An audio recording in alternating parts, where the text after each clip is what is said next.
नमस्कार, स्वागत है आपका अपने YouTube channel MS coaching academy में। आज हम आए हैं पिछले साल जो 2022 में 12th में पूछे गए जितने भी सवाल हैं उनका हम क्लियर करेंगे। आज हम हिंदी का टॉपिक लेके आए हैं, हिंदी बुक का जो 2022 में पूछे गए प्रश्न थे उनका आज हम हर एक प्रश्न का उत्तर बताएंगे बुक हिंदी से, ठीक। जो कि लघुत्तरीय क्वेश्चन है, 2 नंबर के हैं, हर एक क्वेश्चन पर 2 नंबर मिलता है। तो आज हम शुरू करते हैं हिंदी से जो पिछले इस 2022 में पूछे गए थे उस क्वेश्चनों का। जैसे पहला क्वेश्चन था ये, मानक और सिपाही एक दूसरे को क्यों मारना चाहते हैं? सिपाही की माँ शीर्षक एकांकी के अनुसार लिखें। तो ये हमारा चैप्टर है सिपाही की माँ का, जिसका बहुत ही अच्छा क्वेश्चन है। ये बार बार पूछा जाता है, कई बार पूछा गया है, ध्यान से समझिएगा। क्वेश्चन है कि मानक और सिपाही एक दूसरे को क्यों मारना चाहते थे? इस सिपाही की माँ शीर्षक एकांकी जो है उसके अनुसार हमें बताना है। चलिए इसका आंसर देखते हैं। आंसर ये है, मानक वर्मा की लड़ाई में भारत की ओर से अंग्रेजों के साथ लड़ने गया था और दूसरी ओर के पक्ष जो थे वो जापानी थे। दूसरी ओर के पक्ष क्या थे? जापानी थे।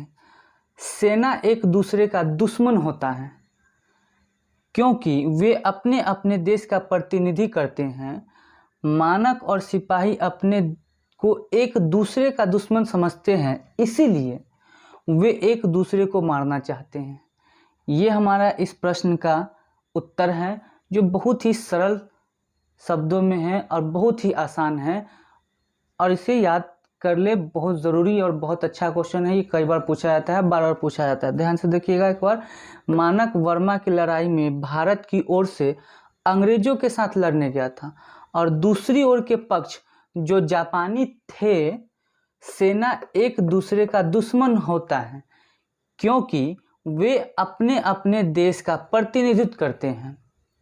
मानक और सिपाही अपने को एक दूसरे का दुश्मन समझते हैं, इसीलिए वे एक दूसरे को मारना चाहते हैं। ये क्वेश्चन है आप लोगों का, इसका आंसर है, इसको आप लोग याद कर लें। बहुत ही अच्छे क्वेश्चन है। अब हम इसके आगे वाले प्रश्न को देखते हैं, 2 नंबर प्रश्न को। तो चलिए देखते हैं ये प्रश्न। भूषण ने शिवाजी की तुलना किन किन से की है?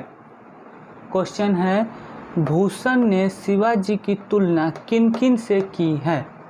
अगर सभी इस भूषण के द्वारा लिखा गया पाठ पद को आप लोग अगर पढ़े होंगे तो अच्छे से समझेंगे। ये बहुत ही अच्छा पाठ है, कविता का, काव्य खंड का है, जिसमें छत्रपति शिवाजी महाराज के वीरता के बारे में महाकवि भूषण बखान करते हैं, उनके बारे में बताते हैं।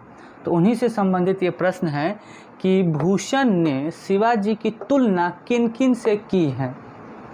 तो इस प्रश्न का उत्तर है, छत्रपति शिवाजी महाराज की तुलना महाकवि भूषण ने भगवान शिव से, श्री राम से, श्री कृष्ण से, इंद्र से, परशुराम से, समुद्र की आग से, जंगल की आग से, शेर से, चीता से, सूर्य और पवन से की है। ये इस प्रश्न का उत्तर है। बड़ा ही इजी है, बहुत ही आसान है। इसको आप लोग एक बार देख लीजिएगा तो बहुत ही जल्दी याद हो जाएगी। इस प्रश्न को याद करने में ज़्यादा समय भी नहीं लगेगा और उनको तो और भी नहीं लगेगा जो इस पाठ को पढ़ चुके हैं।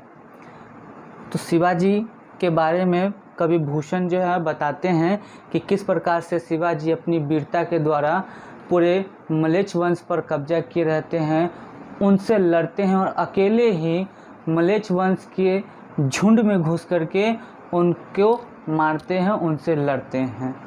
ठीक है, उम्मीद है ये प्रश्न समझ में आ गया होगा। अब तीसरे प्रश्न को हम लोग पढ़ते हैं।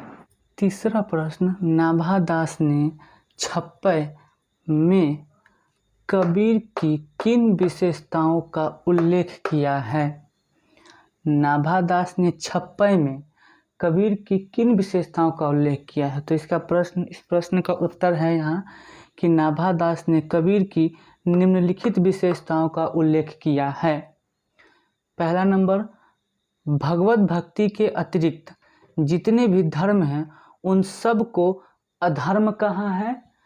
नाभादास ने भगवत भक्ति के अतिरिक्त जितने भी धर्म हैं उन सब को अधर्म कहा है।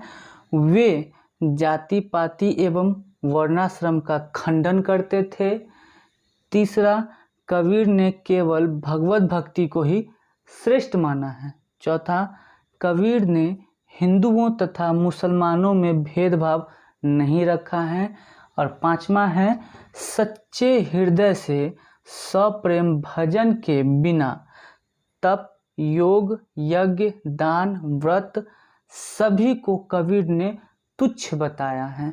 तो इस प्रश्न का उत्तर ये रहा जो 2022 में 22 के परीक्षा में पूछा गया प्रश्न था। बहुत ही अच्छा क्वेश्चन है, इसे भी आप लोग याद रखेंगे। चौथे प्रश्न ये है कि नील जल में किसकी गौर देह हिल रही है? उषा शीर्षक कविता के आधार पर बताइए। प्रश्न है, नील जल में मतलब नीला जल में किसकी गौर देह हिल रही है? उषा शीर्षक कविता के आधार पर बताइए। गौर देह का मतलब कि गोरा देह वाला, गोरा शरीर के बारे में पूछ रहा है। तो इसका उत्तर है, नीले आकाश में सूर्य की प्रातःकालीन यानी कि सुबह किरण झिलमिल कर रही है, मानो नीले जल में किसी गौरांगों का गौर शरीर यानी कि गोरा शरीर हिल रहा है।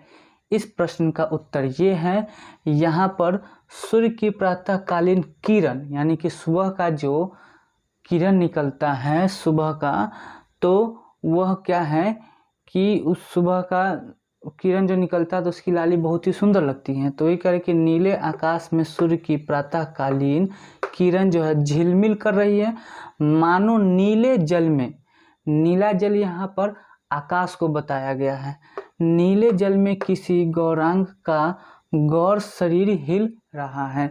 यह है चौथे प्रश्न का उत्तर। इसे भी आप लोग याद कर ले, ये भी बहुत इम्पोर्टेंट क्वेश्चन है जो 2022 में पूछा गया था। हो सकता है कि इस बार भी इस प्रश्न को पूछा